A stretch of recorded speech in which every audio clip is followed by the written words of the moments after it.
ॐ विश्वं दर्पणदृश्यमाननगरी तुल्यन्निजान्तर्गतं पश्यन्नात्मनि मायया बहिरिवोद्भूतं यथा निद्रया यस्साक्षात् कुरुते प्रबोधसमये स्वात्मानमेवाद्वयं तस्मै श्रीगुरुमूर्तये नमः इदं श्रीदक्षिणामूर्तये बीजस्यान्तरिवाङ्कुरो जगदिदं प्राङ्निर्विकल्पं पुनः मायाकल्पितदेशकालकलन वैचित्रचित्रीकृतं मायावीव विजृम्भयत्यपि महायोगी वयस्वेच्छया तस्मै श्रीगुरुमूर्तये नमः इदं श्रीदक्षिणामूर्तये तस्मै श्रीगुरुमूर्तये नमः इदं श्रीदक्षिणामूर्तये। ॐ सहना भवतु सहनौ भुनक्तु सह वीर्यङ्करवावहै तेजस्विनावधीतमस्तु मा विद्विषावहै। ॐ शान्तिः शान्तिः शान्तिः। सदाशिवसमारम्भां शङ्कराचार्यमध्यमाम् अस्मदाचार्यपर्यन्तां वन्दे गुरुपरम्पराम्।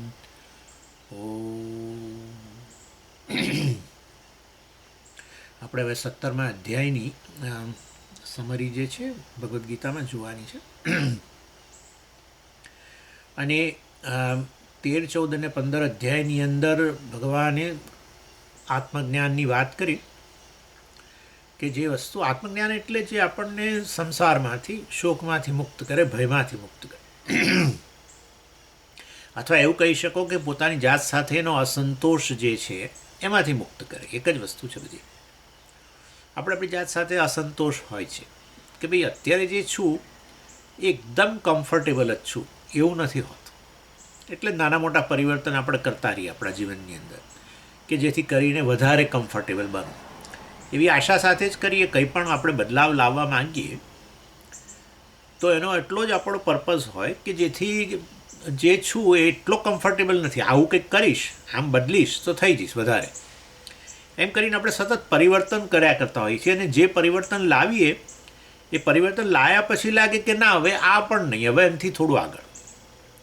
એટલે પોતાની જાત સાથેનો અસંતોષ હંમેશા ચાલુ જ રહે છે. એટલે એ અસંતોષ, ડિસસેટિસ્ફેક્શન વિથ વન સેલ્ફ, એમાંથી મુક્તિ, એનું નામ સંસારમાંથી મુક્તિ. સંસારનો અર્થ આપણી આજુબાજુ બધું જે છે એમનામાંથી મુક્તિ નહીં. આપણે આપણી જાતમાં જે સતત પરિવર્તન લાવવાની ઈચ્છા રાખતા હોઈએ છીએ. પરિવર્તન લાવો એનો અર્થ એ પરિવર્તન લાવવું છે એ જ બતાવે છે કે અત્યારે જે છું એનાથી મને સંતોષ નથી. આપણે આ બધું સંસાર શબ્દનો અર્થ બરાબર સ્પષ્ટ કરી લેવાનો. આવી રીતે વિચારીએ ને ત્યારે આપણે વેદાંતની રિલેવન્સ, વેદાંતનું મહત્ત્વ આપણને સમજાઈ જાય. જન્મ મૃત્યુમાંથી મુક્તિને બધું એની સાથે આપણે ભલે વેદાંત એ કહે કે ભાઈ તમે તમારી જાતને જાણો તો તમે પછી જીવન પછી આગળ જન્મ ન રહે ને બધું, પણ એ એટલું બધું આપણને એપ્લિકેબલ ન લાગે. ઠીક છે, હવે જન્મ હોય તો શું, ના હોય તો શું, આ જેવો જન્મ થશે ત્યારે જોયું જશે. આ બધી શું ચિંતા, ભવિષ્યમાં જન્મ નહીં થાય ને આમ ને તેમ ને. એટલે એ રીતે આપણે બહુ સાંકળી ન શકીએ વેદાંતના જ્ઞાનને. પણ એમ કહેવામાં આવે કે ભાઈ પરિવર્તનમાંથી મુક્તિ ઈચ્છીએ છીએ આપણે તો સતત, અને એના માટે સ્ટ્રગલ કરીએ છીએ. એટલે કે પોતાની જાત સાથે જે અસંતોષ છે એનું એક જ કારણ છે કે તમે જેવા છો ખરેખર એવું તમે તમારી જાતને જોતા નથી. બસ આટલું જ છે. હકીકત જુદી છે તમારી, અને તમે જુદા રૂપમાં જુઓ છો, અને પછી એટલે એમાંથી મુક્ત થવા માટે સ્ટ્રગલ કરો છો. એટલે આપણે પછી ફાઇનાન્શિયલી સ્ટ્રગલ કરતા હોઈએ. હું અત્યારે જે ફાઇનાન્શિયલી છું એ બરાબર નથી, ને પછી એમાં કંઈક પરિવર્તન લાવવા ઈચ્છીએ. કે કોઈ વ્યક્તિ એજ્યુકેશનની દૃષ્ટિએ, એ બધું આપણને ન લાગુ પડે, આ તો જે પેલા યુવાનો હોય એને લાગુ પડે, એજ્યુકેશનની રીતે લાગુ પડે. કે ફિઝિકલી જુઓ, શારીરિક રીતે સમજી મને નથી જરાય બરાબર છે. વસ્તુમાં પરિવર્તન શારીરિક રીતે લાવીએ સ્વસ્થતા વધારે મેળવવાનો પ્રયત્ન કરીએ એ બરાબર છે, પણ સ્વસ્થ બની ગયા પછી કે આપણને સંતોષ નથી હોતો એની વાત ચાલે છે. સ્વસ્થ બની જઈએ તો તેથી આપણે કંઈક આપણે હવે બિલકુલ કમ્પ્લેન જ નથી રહી એવું નથી હોતું. કંઈક અન્ય રીતે આપણે શારીરિક પરિવર્તન ઈચ્છીએ કે ઇમોશનલી, એ તો આપણે સતત ચાલુ જ રહે બધાને, હે ને. એ તો સ્વાભાવિક રીતે આપણને લાગણીની દૃષ્ટિએ તો સતત ઉણપ લાગ્યા જ કરે. કોઈક ને કોઈક સંબંધમાં, એક સંબંધમાં સારું લાગે તો બીજા સંબંધમાં ઉણપ જણાય લાગણીની રીતે, અથવા બૌદ્ધિક રીતે એવું લાગે. આવું બધું ભણીએ ત્યારે થાય કે થોડું સંસ્કૃત આવડે તો સ્વામીજી બહુ સારું, હવે આ નથી. અથવા આવું ભણીએ ત્યારે એમ થાય કે સ્વામીજી તમે કહો છો ત્યારે બધું બરાબર, જેવા ઊભા થઈ જાય છે એટલે બધું ભૂલી જઈએ. સમથિંગ કંઈક પરિવર્તન આપણે એમ થાય કે આ બધું રીતે અનુકૂળ નથી એવું. એટલે આપણે એનો અર્થ કે આપણે આ સતત સ્ટ્રગલ, આપણે આપણી જાત સાથે જ સ્ટ્રગલ કરીએ છીએ આ રીતે, કારણ કે સંતોષ નથી. અસંતોષ પોતાની જાત સાથેનો સંતોષ, આત્મસંતોષ, એનું નામ જ જ્ઞાન. એકચ્યુઅલી આત્માને એવી રીતે જાણીએ છીએ આપણે, પૂર્ણ જાણો પછી ક્યાં અસંતોષ આવવાનો સવાલ છે એવું. અને આ પ્રકારની સ્ટ્રગલ કશું કરવાથી ના જાય. ગમે એટલું પરિવર્તન લાવો તો ન જાય છે, પણ જીવનના અંત સુધી ના જાય ને. જીવનના અંત સુધી આપણને આવી બધી ફરિયાદો હોય છે આપણી જાત સાથેની, અસંતોષ હોય છે, છેક સુધી હોય છે. એટલે એ ખરેખર જીવન દરમિયાન ઘણું કર્યું આપણે, એટલો બધો સમય બધી વસ્તુઓ આ પરિવર્તન લાવવા માટે આપણે આપણી જાતનું પરિવર્તન લાવવા બધું બહુ એ કર્યું આપણે. પરંતુ છેવટે જોયું કે આ બધું કર્યા પછી સ્થિતિ તો એની એ જ રહે છે. એનો અર્થ એવો થયો કે એ સંતોષ વગેરે પ્રાપ્ત કરવા માટે પોતે જે એવો છે, તમે વિચાર કરો કેવું વસ્તુ છે કે તમને સહેજ પણ પરિવર્તનની ઈચ્છા જ ન રહે તમારામાં, તો કોઈ સ્ટ્રગલ જ ન રહે ને. એટલે આ વ્યક્તિ જે જ્ઞાન પ્રાપ્ત કરે એ આ બધામાંથી મુક્ત થઈ શકે. શાનું જ્ઞાન? પોતાના વિશેનું જ્ઞાન.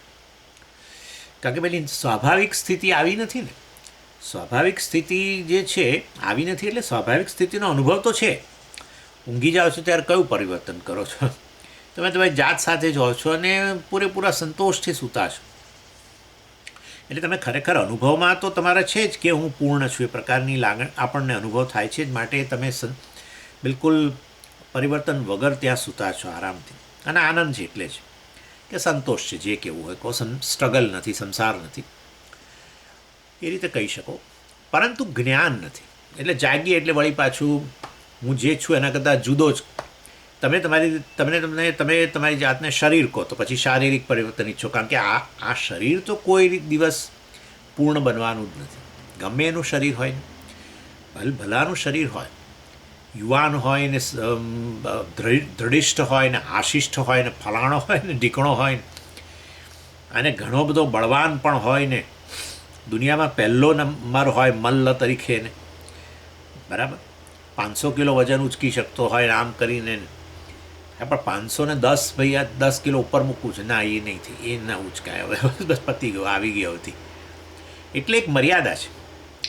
એવી જ રીતે તમે તમારી જાતને બુદ્ધિ કહો એટલે પછી તમે તમારું માપ બહુ નાનું થઈ જાય. આવી ભૂલ કરો, પોતાની જાતને બુદ્ધિ કહી દો, ઇન્ટેલેક્ટ, જ્ઞાન કહો, ફલાણા વિષયનું જ્ઞાન, તો પછી મર્યાદિત, એટલે એમાં પાછી સ્ટ્રગલ શરૂ થાય. પણ તમે તમારી જાતને મન કહો, લાગણીઓ કહો, તો પાછું એમાં મર્યાદા લાગે, એમાં સ્ટ્રગલ શરૂ થાય. એ રીતે. અને પછી આસપાસનું એટલે આપણી ફાઇનાન્શિયલ સ્થિતિને, ફલાણું ને, ઢીકણું ને. એટલે આ રીતે વાસ્તવમાં આ જ્ઞાનનું કાર્ય તમને આ પ્રકારના અસંતોષમાંથી મુક્ત કરવા માટે છે. સંસારમાંથી મુક્તિ એટલે આ અસંતોષમાંથી મુક્તિ. પરંતુ આ ભગવાન એ તો બધું આ 13, 14, 15 અધ્યાયમાં જ્ઞાન આપ્યું જ ને. ક્ષેત્ર વિભાગને આ અને 15મા અધ્યાયમાં બધું કહ્યું કે તું કોણ છું ખરેખર તો. એટલે એ તો આપ્યું, પણ પછી ભગવાનને લાગ્યું કે આ જ્ઞાન આટલું સ્પષ્ટ પોતાનું જ સ્વરૂપ, એટલે એવું એ નથી કે ક્યાંકથી આપણે કશુંક અનુભવવાનું હોય, કંઈક એવું હોય કે એવી અતિ મૂલ્યવાન વસ્તુ હોય, ભગવાન વાત કરે પરંતુ આપણાથી દૂર હોય, તો પછી એ વસ્તુ આપણને શંકા જન્માવે કે એ વસ્તુનો મને અનુભવ થશે કે નહીં થાય. ભગવાન તો કહે છે કે આ વસ્તુનો અનુભવ થાય તને તો તારો સંસાર જતો રહે, પણ એ વસ્તુનો અનુભવ નથી થયો, મારાથી દૂર છે વગેરે, તો પછી આપણે ભગવાનના આ સ્ટેટમેન્ટ માટે શંકા કરીએ. હું જ પહેલાં કરું, તમે તો પછી કરશો, હું જ કરું, એ સાચું કહી રહ્યા છે, ખોટું કહી રહ્યા છે. કારણ કે કોઈ વસ્તુ બહાર મારાથી હોય ને એનો અનુભવ થવાની વાતો કરે તો કાલ્પનિક હોઈ શકે. કોને ખબર કે વસ્તુ છે કે નહીં, કોઈ તો કે. પરંતુ આ તો અહમના રૂપમાં જ, જેના અનુભવ તમને જેના અનુભવની આવશ્યકતા જ નથી. અહમ હુંનો અનુભવ નથી. કોને હુંનો અનુભવ નથી? એ જ પ્રશ્ન થાય પહેલાં. હુંનો અનુભવ કોને નથી? હુંનો અનુભવ હુંને નથી, એવું કહેવું પડશે. એટલે એ અહમના રૂપમાં જ છે, અપરોક્ષ છે એકદમ. આત્મા અપરોક્ષ જ છે, પરંતુ એટલે સતત અનુભવ તો છે જ આત્માનો, પરંતુ એ આત્માને જેવો છે એને બદલે આપણે એને ભૂલ કરીને, આ શરીર વગેરેને આત્મા કહીને આપણે જાણે કે સાચો અહમ છે એને જાણતા નથી, રેકગ્નિશન નથી. એટલે વાસ્તવની અંદર ખરેખર જ્ઞાન થઈ જ જવું જોઈએ. જો મારા જ રૂપમાં હોય ને હું જ સામે બેઠો હોઉં, તમે મને કહો સ્વામીજી તમે બ્રહ્મ છો, તો પછી મને થઈ જ જવું જોઈએ. પણ વાસ્તવમાં નથી થતું, અઘરું લાગે જ છે. તો એનો અર્થ કે એના માટેની એક ભૂમિકા જ્ઞાનમાં ન થાય તો એનો સીધો અર્થ એટલો જ થાય કે જ્ઞાન માટેની જે તૈયારી જોઈએ એમાં ખૂટે. અને એ તૈયારી અનેક જન્મોમાં થાય છે, એ વસ્તુ ખરી. અનેક જન્મ સંસિદ્ધ જે ભગવાને કહ્યું, બહુનામ જન્મનામ અંતે જે ભગવાને કહ્યું, એ વસ્તુ જ્ઞાન માટે નહીં, જ્ઞાનની તૈયારી માટે એનો સમય ઘણો જોઈએ છે. એક વસ્તુ ચેલેન્જિંગ લાગે આપણને, એક વસ્તુ આ ભગવાને આ બધું જે કહ્યું આપણને આપણી સામે એક ચેલેન્જ મૂકી ભગવાને કે ભાઈ આવી તૈયારી જોઈએ. અને એમાં પ્રત્યેક વ્યક્તિ પોતપોતાના મનની સ્થિતિને આધારે પાછી પડે, બધા જ પાછા પડે. એમાં કોઈ એક વ્યક્તિ કે તે એવું નહીં, કોઈ કે એમાં કે પોતાના વિશે લઘુતા ગ્રંથિ લાવવાની જરાય જરૂર નથી, બધા જ પાછા પડે. આને માટે તૈયારી ધીરે ધીરે કરતા રહેવી પડે. એટલે ભગવાને વળી 13, 14, 15મા અધ્યાયમાં આત્મજ્ઞાનની વાત કરીને વળી પાછું 16 અને 17, 16મા અધ્યાયમાં આપણે જોઈ જ ગયા બધું. દૈવી સંપત્તિનો વિકાસ કેવી રીતે કરવો, આસુરી સંપત્તિ કેવી રીતે એનામાંથી મુક્ત થવું અને એ રીતે તૈયાર થવું જ્ઞાન માટે, એ તો વાત કરી. હવે 17મા અધ્યાયમાં ભગવાન તૈયારીને એ જે છે આ આત્મજ્ઞાનની તૈયારીમાં, મનની તૈયારી, એને માટે જરા જુદી રીતે વાત કરે છે. આમ આપણે જ્ઞાન યોગ્યતા કહો, સાધન ચતુષ્ટય સંપત્તિ કહો, એ બધું એક જ વસ્તુ છે, પરંતુ જુદી જુદી રીતે જરા કહેવામાં આવે છે. અને અહીંયા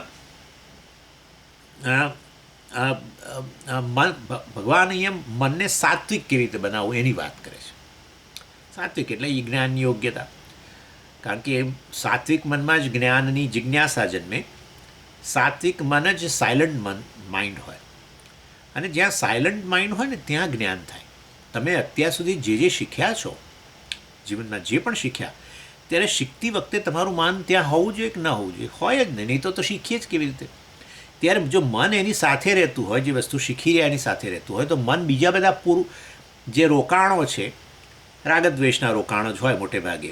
ગમતી વસ્તુ તરફ મન જાય કે અણગમતી વસ્તુ તરફ મન જાય, કેવી રીતે એને દૂર કરવું એ તરફ જાય, અથવા ગમતી વસ્તુને કેવી રીતે લઈ આવવું.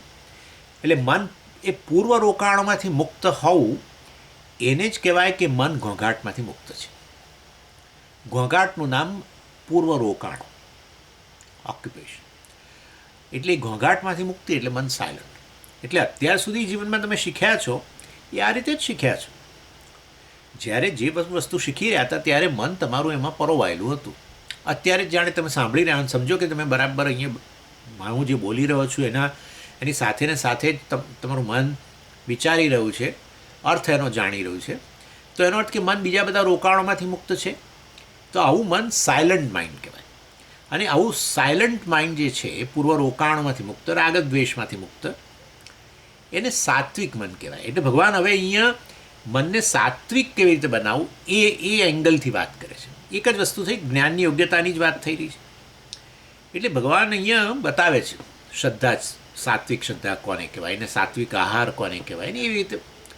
અર્થાત આ બધી વસ્તુઓથી છેવટે મનને સાત્વિક કે જ્ઞાન યોગ્ય બનાવવું એની વાત ચાલે છે. અને એવું સાત્વિક જે મન હોય એ સ્વાભાવિક રીતે જ વાસ્તવમાં ધાર્મિક પણ હોય અને એટલે કે ધર્મ પ્રત્યે જ એને રાગ હોય ધર્મ પ્રત્યે રાગ અને અધર્મ પ્રત્યે દ્વેષ. એ રાગદ્વેષ જરૂરી રાગદ્વેષ છે. વસ્તુઓ માટેના રાગદ્વેષ છે એ ખાલી કેવળ એક મનના તરંગો છે આપણા. કોઈ વસ્તુ હું કહું કે આ જ વસ્તુ બહુ સરસ છે, હવે એ તો મારા માટે સરસ છે, તમે કહો સ્વામીજી તમારા માટે સરસ, અમને કંઈ એવું કંઈ બહુ એમાં માટે બહુ કોઈ એવું કે મને દ્વેષ છે, કોઈ કે હું તો ઉદાસીન છું, મને એવું કંઈ છે જ નહીં વસ્તુ માટે, જરાય રાગ કે દ્વેષ કશુંય નથી એવું કે.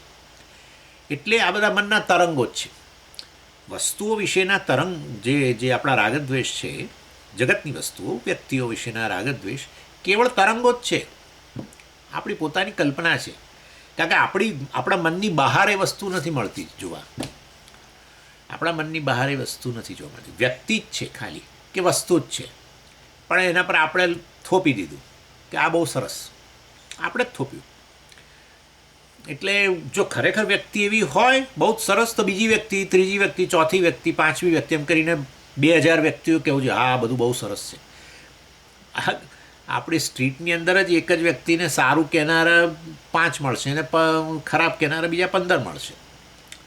એટલે તરંગો છે, મનના તરંગોમાંથી મુક્ત થવું જ જોઈએ, નહીં તો મતલબ કે આપણે જ્ઞાન ન થાય. જ્ઞાન માટે આ પ્રકારના અધ્યાસમાંથી તો મુક્ત થવું જ જોઈએ ને.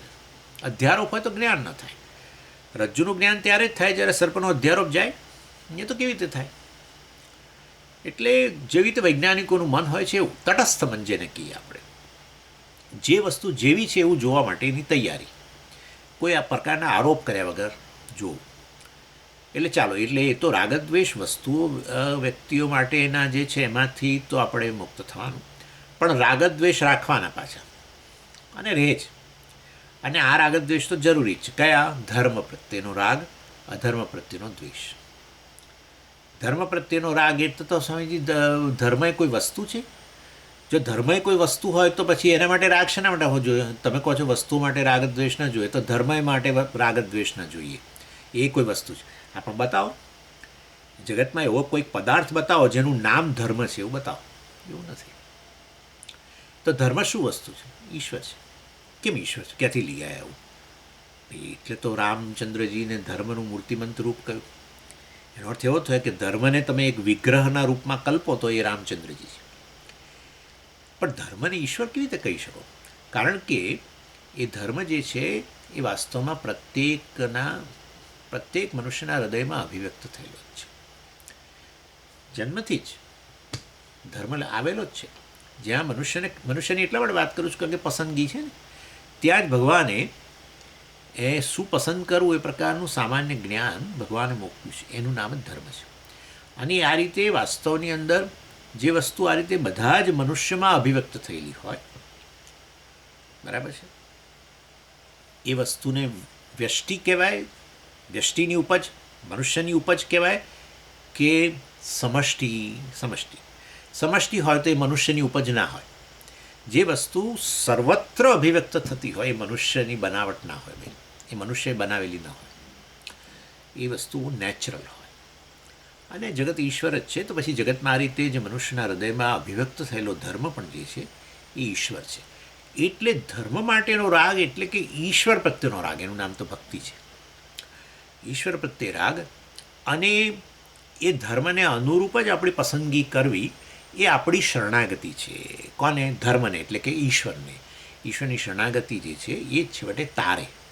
માટે આ રાગ દ્વેષ હોવા જરૂરી છે. અધર્મ માટે દ્વેષ અને ધર્મ માટે પ્રેમ, રાગ. અને એ રીતે વાસ્તવની અંદર વ્યક્તિનું મન સાત્વિક થતું જાય. રાગદ્વેષમાંથી આપોઆપ જ મુક્ત બને. ક્યાં તો પસંદગી રાગદ્વેષમાંથી આધારે કરવાના હતા અથવા ધર્મને આધારે.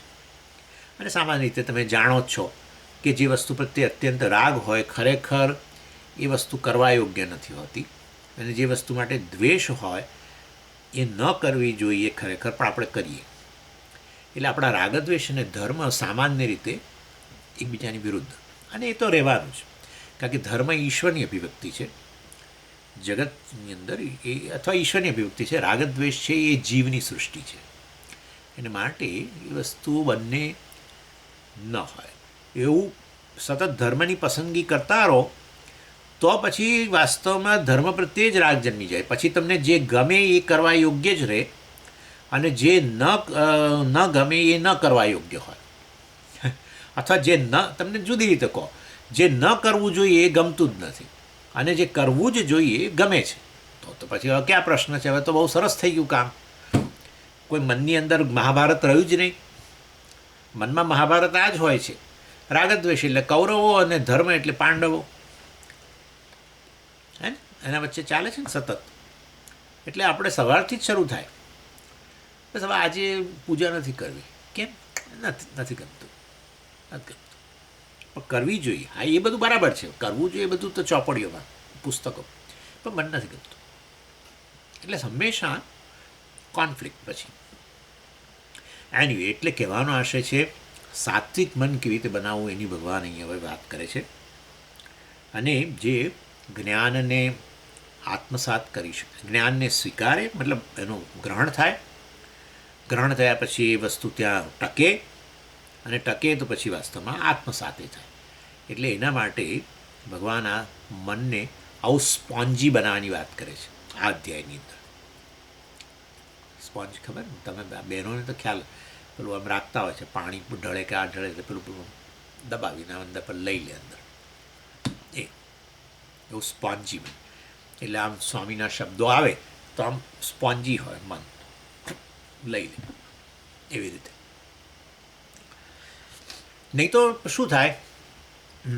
આમ ધકેલે બહાર ધકેલે, અને પછી તો બહાર ધકેલીએ તો પછી તો હવે આત્મસાતની તો વાત જ ક્યાં છે, કારણ કે છે જ બહાર પછી. એટલે આ રીતે અહીંયા સાત્વિક મનની વાત ચાલે છે. અને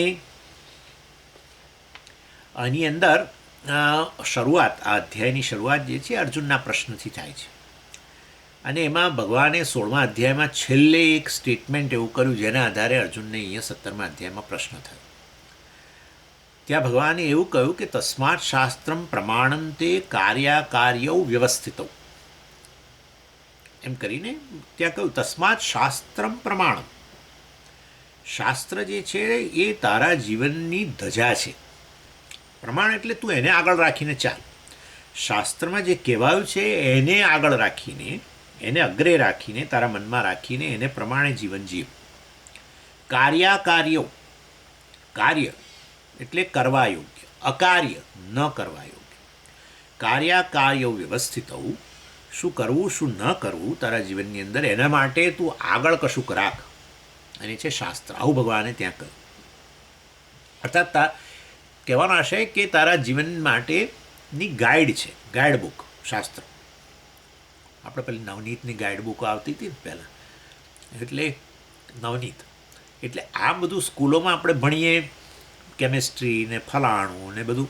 એટલે નાના હતા ત્યારે એવું કેમેસ્ટ્રી અલગ નહીં, પણ સાયન્સ બુક ને મેથેમેટિક્સની બુક ને પેલી ફલા એની બુક ને પછી એ બધું બરાબર ભણવા માટે પછી પેલી ગાઈડ બુક પાછી, એટલે ગાઈડ લઈ આવે, નવનીતની ગાઈડો લઈ આવવાની. એ ગાઈડમાંથી પછી ગાઈડને પહેલાં બરાબર સમજીએ તો પછી પેલું આપણી ઓરિજિનલ બુક, ટેક્સ્ટ બુક બધી સમજાય. આવું. પણ અહીંયા તો ભગવાને કહ્યું કે તારા જીવનને આગળ ધપાવવા માટેનું જે ગાઈડ જોઈએ એ ગાઈડ વાસ્તવમાં શાસ્ત્રને બનાવો. અને ન બનાવો તો વાસ્તવની અંદર આપણે બેમાંથી એક તરફ ઢળી જઈએ. ક્યાં ઢળી જઈએ? એટલે ગાડી પાટા પરથી ઉતરી જાય, એમ કહેવાનો આશય છે. શાસ્ત્રને તમે ન સ્વીકારો ને તો ક્યાં ભૌતિકવાદી બની જાઓ પૂરેપૂરા. અને શાસ્ત્રને ન સ્વીકારો તો કહેવાતું આધ્યાત્મિક જીવન, જેમાં નિરાશાવાળું આધ્યાત્મિક જીવન નકામું છે. દિશા વગરનું આધ્યાત્મિક જીવન નકામું છે. આધ્યાત્મિક જીવન એટલે આત્માને જાણવું, એનું નામ અધ્યાત્મ છે. આત્મા, આત્માનમ અધિકૃત્ય અધ્યાત્મમ, આવો છે. અધિવત્તા આત્મામાંથી જ અધ્યાત્મ શબ્દ બન્યો છે. આત્માને જાણવા માટે થઈને જે આપણે જીવન અપનાવીએ, જે માર્ગ અપનાવીએ, એનું નામ આધ્યાત્મિક જીવન કહેવાય, સ્પિરિચ્યુઅલ લાઈફ કહેવાય. એટલે હવે શાસ્ત્રને જો તમે ન સ્વીકારો અને છતાંય કહેવા પછી જે આધ્યાત્મ જીવન હોય તો એ કેવા પ્રકારનું હોય? ખરેખર યોગ્ય ન હોય. ક્યાં તો ભૌતિક જીવનમાંથી પીછેહટને કારણે ભાગી જવું અને કોઈ જગ્યાએ આ રીતે બધું નકામું છે એમ કરીને એવા પ્રકારના ખોટા ખ્યાલ સાથે બેસી જવું. અને આત્માને જાણવા માટે તો શાસ્ત્રનું શ્રવણ, એ બધું તો કંઈક શાસ્ત્ર દ્વારા જ ખબર પડે કે એ તો અજ્ઞાનનો પ્રશ્ન છે ને આ બધું, પણ શાસ્ત્રને પ્રમાણ માન્યું જ નથી. માટે પોતપોતાની રીતે, અને છે ઋષિકેશની અંદર વર્ષો પહેલાં આવા હતા ને અત્યારેય છે કે બસ આ એક પ્રકારની આ વેસ્ટમાંથી જ ગયેલા છોકરાઓ બધા, છોકરા છોકરીઓ બધાએ, હા, બસ કોઈક પ્રકારનું કંઈક વાંચ્યું આડું તેડું અને એક ફેન્સી ઉત્પન્ન થઈ આધ્યાત્મિક જીવનની, અને જઈને બેસી જાય ને નદી કિનારે, ગંગાના કિનારે, ને ગિટારો વગાડે અને કોઈ આશ્રમની અંદર રહે, દાઢી બાડી વધારી દે જો પુરુષ હોય તો, અને કંઈક આડી અવળી પ્રેક્ટિસિસ કરે બધી. ક્યાંય ના રહે, ક્યાંય ના રહે. એટલે જો શાસ્ત્રને પ્રમાણ નહીં માનો તો કહેવાતું સ્યુડો આધ્યાત્મિક જીવન આવી જશે, અથવા તો કેવળ ભૌતિકવાદી. બંનેમાંથી એકેમાંય સુખ નથી, બંનેમાંથી એકેમાં. પહેલાંનું જીવન બરબાદ છે જે અહીંથી ગયો. અને એ જમાનામાં તો પહેલાં તો વળી બહુ હતા. પેલા પૂજ્ય સ્વામીજી તો વર્ષોથી ત્યાં હતા જ ઋષિકેશમાં, તમે જાણો છો, ને એમણે બધા કેટલાયને આવા જોયા છે જેને કે રખડી પડ્યા બસ, કે આત્માને જાણવું એ જ જીવનનું મોક્ષ છે, પ્રાપ્ત એને જ મોક્ષ કહેવાય, કારણ કે હું મુક્ત છું વગેરે. અને એના માટે જ્ઞાન મેળવવું જોઈએ, જ્ઞાન માટે આ પ્રકારે ઉપદેશ ગ્રહણ કરવો જોઈએ. આવું કશું જ નહીં, કારણ કે શાસ્ત્ર દ્વારા બધું ખબર પડે. પણ શાસ્ત્ર જ નહીં ભણ્યા ના હોય તો પછી શું? હવે તો શાસ્ત્રનો એક્સપોઝર જ ના હોય, શાસ્ત્રને પ્રમાણ ગાઈડબુક જ ન બનાવી હોય, તો આ રીતનું કહેવાતું આધ્યાત્મિક જીવન જેમાં જે વાસ્તવમાં બિલકુલ ફ્યુટાઇલ, નકામ, અને આ રીત, અથવા કેવળ ભૌતિકવાદી, એ ફ્યુટાઇલ, ઢગલો થાય. ભૌતિકવાદી હોય એટલે ભૌતિક વસ્તુનો ઢગલો કરવો. ભૌતિકવાદી એટલે શું? ભૌતિક વસ્તુનો ઢગલો કરવો. ભૌતિકવાદી એટલે ભૌતિક વસ્તુનો ઢગલો કરવો, એ જ જીવનનું સુખ છે. જેમ વધારે ભૌતિક વસ્તુ આવે એમ જીવનમાં સુખ વધે, જેમ વધારે ભૌતિક વસ્તુ આવે એમ જીવનમાં શાંતિ વધે, જેમ વધારે ભૌતિક વસ્તુ આવે એમ જીવનમાં સલામતી વધે. એવા ખોટા ખ્યાલથી જીવન જીવવું, એનું નામ ભૌતિકવાદી. ખોટો જ ખ્યાલ. સ્થિતિ બગડી જ ગઈ. જીવનના અંતે કશું આ ત્રણેયમાંથી એકે ના મળ્યું હોય, ખાલી ઢગલો હોય આજુબાજુ વસ્તુઓનો. પૈસા હોય, સિક્યોરિટી ના હોય. પૈસા હોય, શાંતિ ના હોય. પૈસા હોય, સુખ ના હોય. આમ નામ ભૌતિકવાદ. બધાએ સમજી ગયા છે હવે તો, અહીંયા સમજી ગયા છે બધા કે આ રસ્તો ખોટો છે. એક બેલેન્સ હોવું જોઈએ, બેલેન્સ જોઈએ. બેલેન્સ હોવા માટે શાસ્ત્રમાં શ્રદ્ધા અને શાસ્ત્રને ગાઈડબુક માનીને ચાલવું. માટે ભગવાને કહ્યું, તસ્માત શાસ્ત્રમ પ્રમાણંતે, 16મા અધ્યાયના અંતે કહ્યું, કાર્યો, જીવનમાં શું કરવું શું ન કરવું એના માટે શાસ્ત્રને પ્રમાણભૂત બનાવ. શાસ્ત્રને તારી ગાઈડબુક બનાવે. અને એટલા માટે જ આપણે તો કહીએ જ છીએ હંમેશા કે આ લક્ષ્મી દેવીએ, આપણે તો બધા દેવી, લક્ષ્મી દેવી એ આપણા માટે ઇમ્પોર્ટન્ટ છે, સરસ્વતી દેવી આપણા માટે ઇમ્પોર્ટન્ટ છે, અને પાર્વતી દેવી આપણા માટે ઇમ્પોર્ટન્ટ છે. પાર્વતી એટલે જે સ્વાસ્થ્યનું પ્રતીક છે, ફિટનેસનું પ્રતીક છે, અને લક્ષ્મી દેવી આ બધું આપણું ભૌતિક વસ્તુઓનું પ્રતીક છે, અને સરસ્વતી જે છે આપણા આધ્યાત્મિક જીવનનું, જ્ઞાનનું પ્રતીક છે, મોક્ષનું પ્રતીક છે. અને એટલે આપણે ત્રણેયને, નવરાત્રિ આવશે ને, હજુ તો વાર છે, ત્રણેયની પૂજા. પહેલાં 3 દિવસ પાર્વતી દુર્ગાની, પછીના 3 દિવસ લક્ષ્મીજી, અને પછીના 3 દિવસ સરસ્વતી. અને પછી છેલ્લે સરસ્વતી પૂજન કરીને જ, સરસ્વતી પૂજન છેલ્લે કરીને દશેરાના દિવસે શું કરીએ છીએ? વિદ્યારંભ કરીએ છીએ. કેવું સુંદર છે, વિચારો તમે. આપણા સંસ્કૃતિની અંદર કેવું વણાઈ ગયેલું છે બધું. આપણે અર્થ ન સમજતા હોઈએ, અર્થ આ બધું, પણ એમ પૂજા તો આપણે કરતા જ હોઈએ. એટલે ત્રણેયને આપણે પૂજીએ છીએ એક સરખી રીતે, એ જ બતાવે છે વાસ્તવની અંદર કે ખરેખર ત્રણેયનું મહત્ત્વ છે. એટલે કે ભૌતિક વસ્તુનું પણ આપણા જીવનમાં મહત્ત્વ છે, અને સાથે સાથે આધ્યાત્મિક જીવનનું મહત્ત્વ છે. અને આ બંનેનું મહત્ત્વ જાળવવું હોય તો શરીરનું સ્વાસ્થ્ય જાળવવું જોઈએ. માટે પાર્વતીનું પણ એટલું જ મહત્ત્વ છે. એટલે આ રીતે આ એક બેલેન્સ એપ્રોચ, આ એક ખોટી ગેરસમજ દુનિયામાં પ્રવર્તે છે કે આ હિન્દુ ધર્મના શાસ્ત્રો જે છે એ વ્યક્તિનો વિકાસ અટકાવે છે. ખરેખર એ વસ્તુ ખોટો પ્રચાર થઈ રહ્યો છે. અથવા તો એ હિન્દુ ધર્મની વાતો કરનારા આ બધા ભાગેડુઓ, આ ટાઈપના ભાગેડુઓ જે છે એ વાસ્તવમાં આ પ્રકારે બીજાઓને પણ ભાગેડું બનાવે છે. જીવનમાં ખરેખર જે આપણો વિકાસ કરવો જોઈએ એમાંથી બધાને પાછા પાડે છે. એટલે જ ભારતનો વિકાસ નથી થયો વગેરે વગેરે પ્રકારે ખોટું.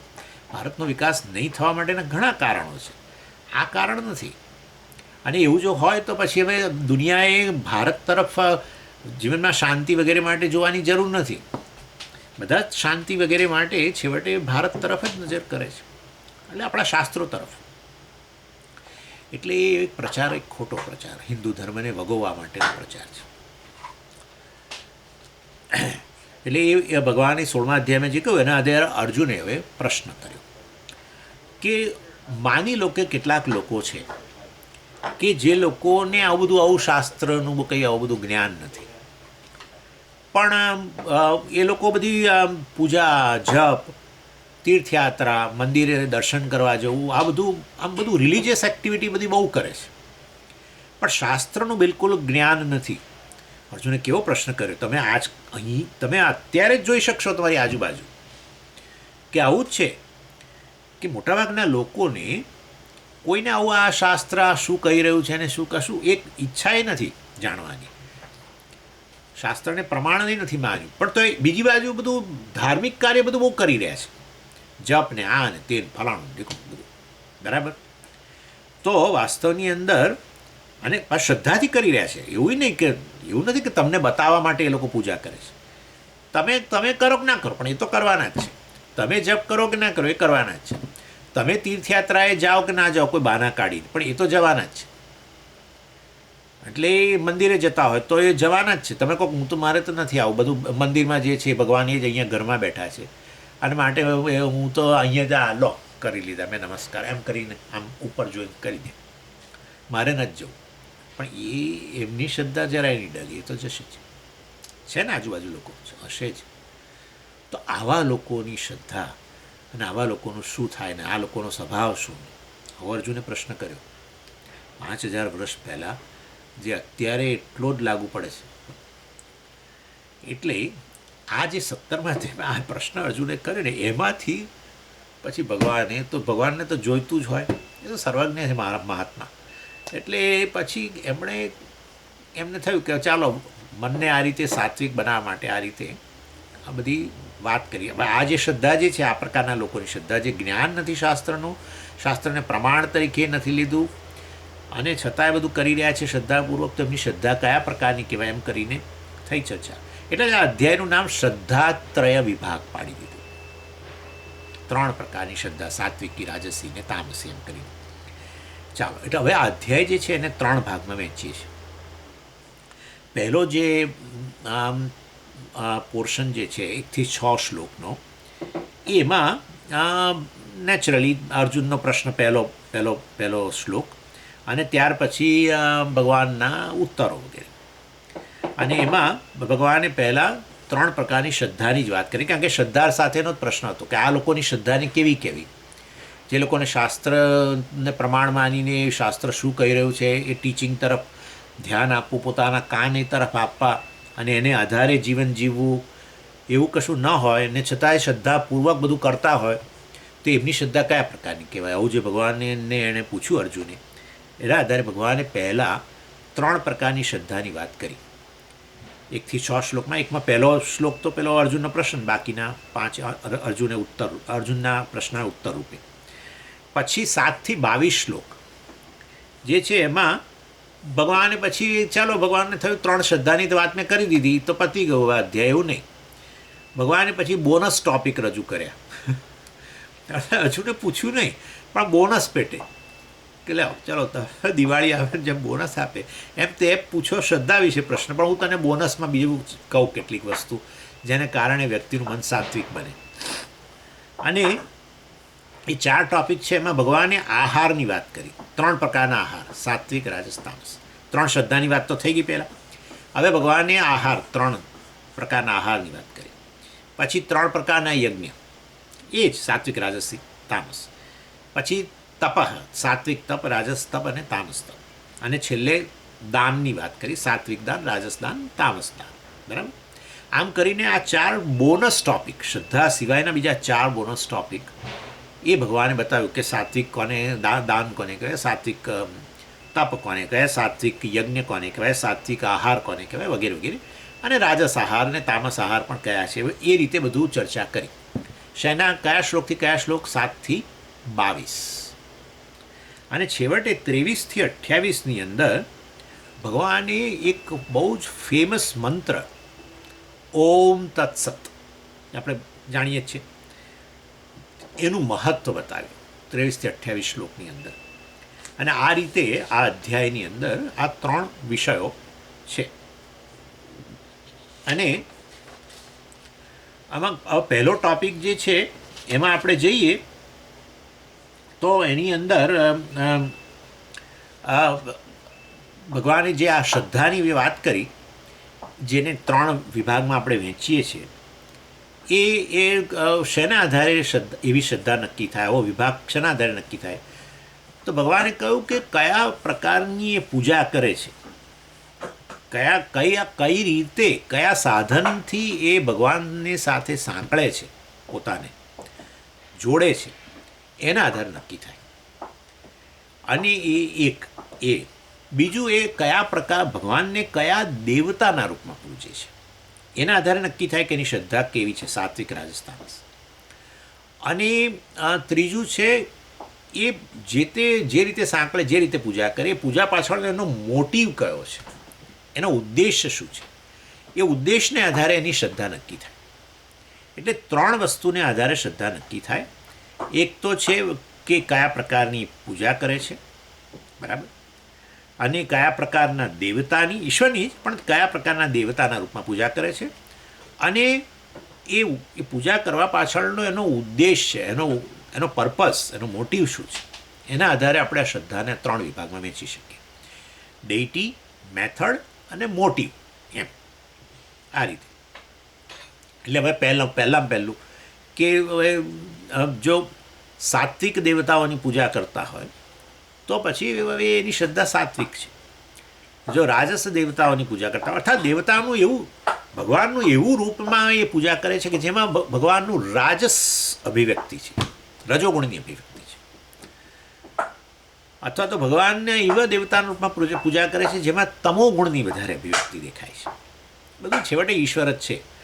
એટલે પરંતુ દેવતા, જે મૂર્તિમંત દેવતાનું રૂપ હોય, એમાં 3માંથી એકાદ ગુણની વધારે અભિવ્યક્તિ હોય. હવે તમે સાત્વિક રૂપ સમજી શકો છો, ભગવાન વિષ્ણુ જે છે અનંત શયન, અથવા ભગવાન શિવજી કૈલાસ ઉપર જે આમ બેઠા છે એકદમ ધ્યાનસ્થ મુદ્રામાં, બસ હવે એ એવા ભગવાનને પૂછતો કે મને તો આવા જ દેવતા ગમે, તો સ્વાભાવિક રીતે નક્કી થાય કે એની શ્રદ્ધા સાત્વિક છે. એ રીતે.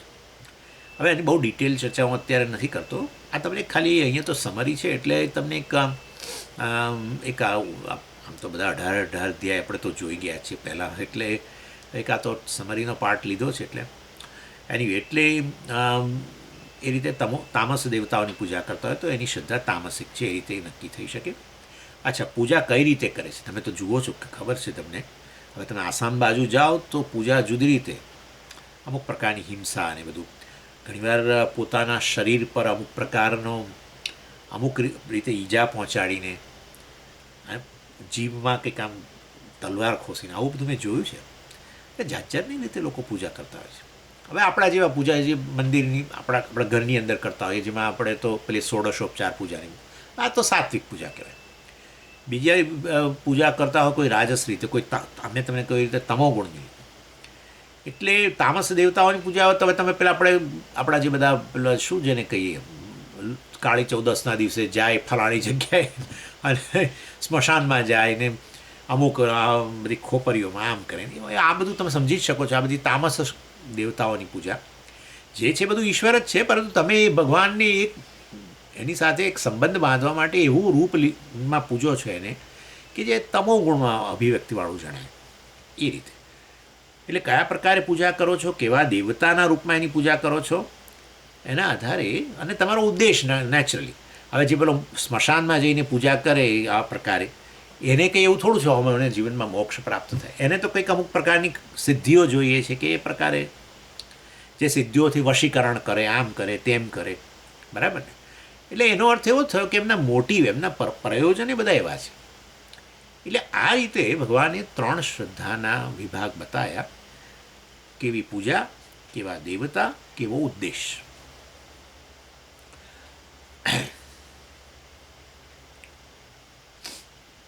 અને મોટે ભાગે સાત્વિક જે પૂજા હોય એમાં મનની પ્રધાનતા હોય, જેમ કે મેડિટેશન, બરાબર છે. અને રજોગુણની પ્રધાનતા હોય વગેરે, તો પછી એ રીતે વાસ્તવમાં કેવળ વાણીના સ્તરની. અને તમોગુણની પ્રધાનતા હોય તો એમાં શરીરની વધારે પ્રધાનતા હોય એ રીતે. પણ એ એટલો બધો સારો વિભાગ નથી, કારણ કે આમ તો આપણી પૂજાની અંદર આપણે શરીરનો પણ ઉપયોગ કરીએ જ છે ને, આપણી જે ષોડશોપચાર પૂજા કરીએ. એટલે એટલો બધો સારો વિભાગ નથી, પરંતુ આમ એક જનરલ વિભાગ તરીકે કહું છું.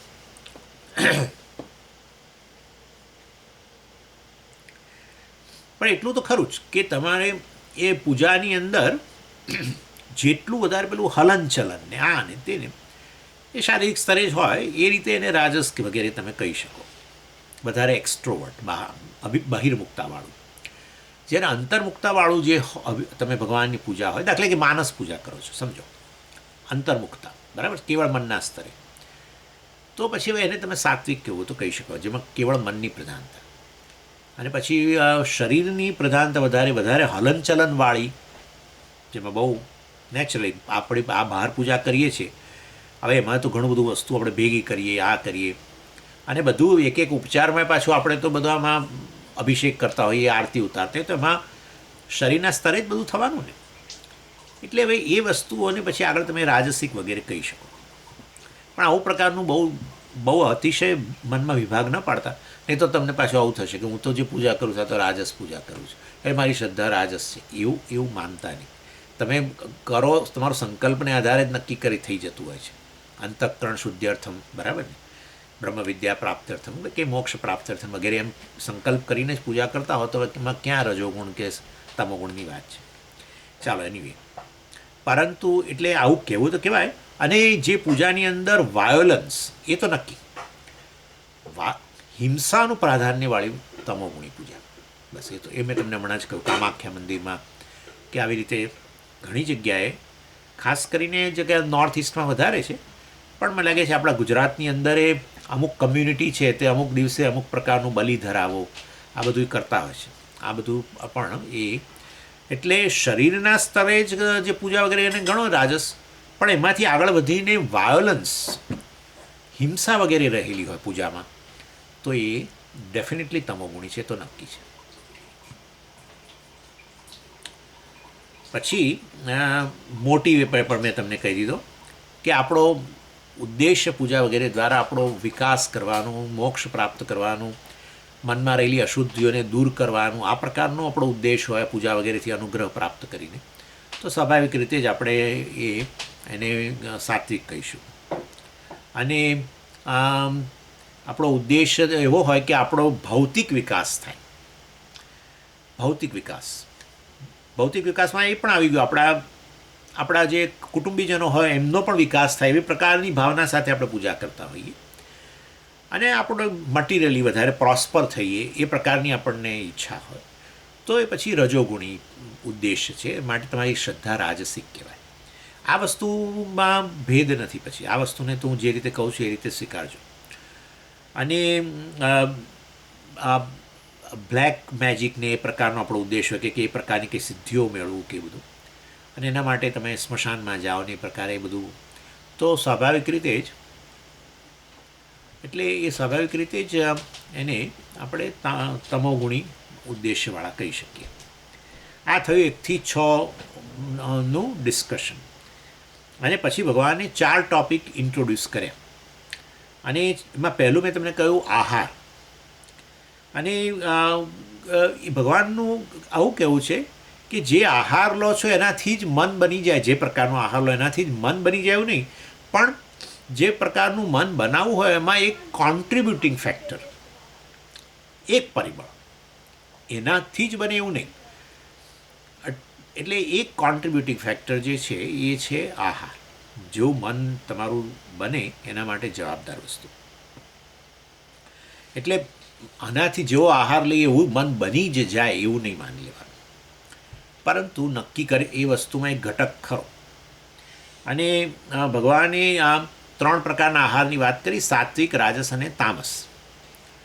અને એની અંદર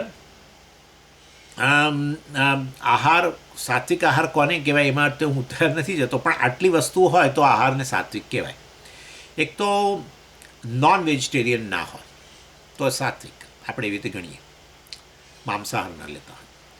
પછી બીજું કોઈ પ્રકારના આપણે જેને કહીએ ને પેલું નશાકારક વસ્તુ, જેમ કે આલ્કોહોલ વગેરે લેતા હોય છે લોકો, બરાબર, પીએ ને, આહાર જ કહેવાય ને, એનો પણ આહાર કરો છો. એટલે એવું ન હોય તો આપણે આને સાત્વિક ગણી શકીએ. ત્રીજું, આવું તમાકુ, મસાલા આ બધું ન ખાતા હોય. આ એક સામાન્ય આપું છું આવું કે સાત્વિક આહાર કોને કહેવાય, એટલે એવું ન હોય. ત્રીજી વસ્તુ મેં આ ટોબેકો વગેરે. ચોથું, ઓવર ઇટિંગ. એ ભગવાન આ વસ્તુ 6ઠ્ઠા અધ્યાયની અંદર કહે છે.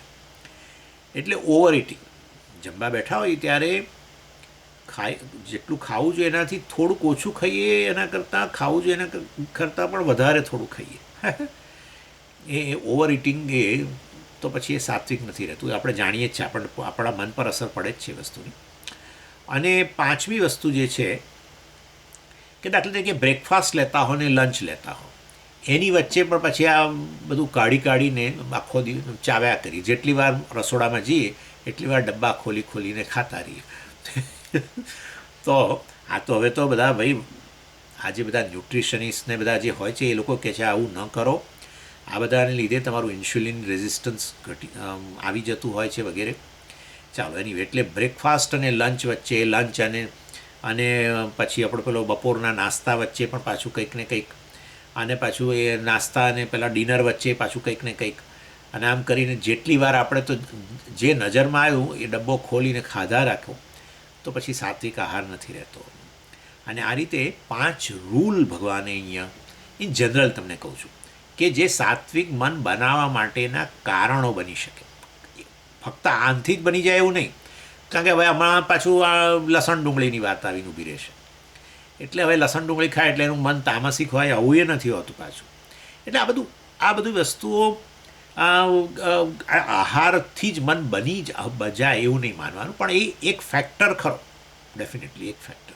બીજા બધા પરિબળો ખરા. હવે બીજું દાખલા છે કે એની પૂજાઓ એ પ્રકારની હોય, એની શ્રદ્ધા એ પ્રકારની હોય, સાત્વિક હોય, બરાબર, એની પૂજાઓ એ પ્રકારની હોય, એવા દેવતાઓની પૂજા કરતો હોય, જીવનમાં મૂલ્યોનું પાલન કરતો હોય, અને છતાંય લસણ ડુંગળી ખાતા હોય તમને આજુબાજુ મળશે જ લોકો. તો પછી હવે એનું મન તામસ કેવી રીતે તમે કહેશો, કારણ કે એ તો બધા મૂલ્યોનું પાલન કરે છે, એ તો એની શ્રદ્ધા જ, એની પૂજાનો સંકલ્પ જ એ છે કે મારો જીવનમાં મોક્ષ પ્રાપ્ત થાય ને આ નથી બધું. એટલે પછી આ બધાની અંદર તમને થોડું વિરોધાભાસ દેખાય. એટલે તમને કહું છું કે સાત્વિક આહાર માટે, સાત્વિક મન માટે સાત્વિક આહારથી જ એવું મન બની જાય એવું જરૂરી નથી. આવું બધું ખાતા હોય, મેં તમને કહ્યું કે બિલકુલ વેજીટેરિયન હોય, બીજા કોઈ પ્રકારે નશો ન કરતા હોય, અને આ બધા મસાલા વગેરે ન ખાતા હોય, ઓવર ઇટિંગે ના કરતા હોય, અને આવું 2 ટાઈમ જમતા હોય ખાલી, અને છતાંય મન એ લોકોના તામસિક હોઈ શકે, કારણ કે એમની બીજી બધી એક્ટિવિટી જે છે એ બધી એક્ટિવિટી બધી મનને સાત્વિક બનાવે એવી નથી હોતી. અને આ બધું એટલે આ બધું કરે છે સ્વામીજી એટલે માટે એ સાત્વિક જ હોય એવું જરૂરી નથી. એટલે એક ફેક્ટર ગણો તમે આહારનો. પછી યજ્ઞ વગેરેની વાત છે એ તમને હવે આવતી વખતે આપણે કરીશું, સાત્વિક યજ્ઞ, રાજસ યજ્ઞ, તામસ યજ્ઞ વગેરે. ઓમ પૂર્ણમદ પૂર્ણમિદમ પૂર્ણાત પૂર્ણમુદચ્યતે પૂર્ણસ્ય પૂર્ણમાદાય પૂર્ણમેવાવશિષ્યતે. ઓમ શાંતિ શાંતિ શાંતિ. હરિ ઓમ શ્રી ગુરુભ્યો નમઃ. હરિ ઓમ.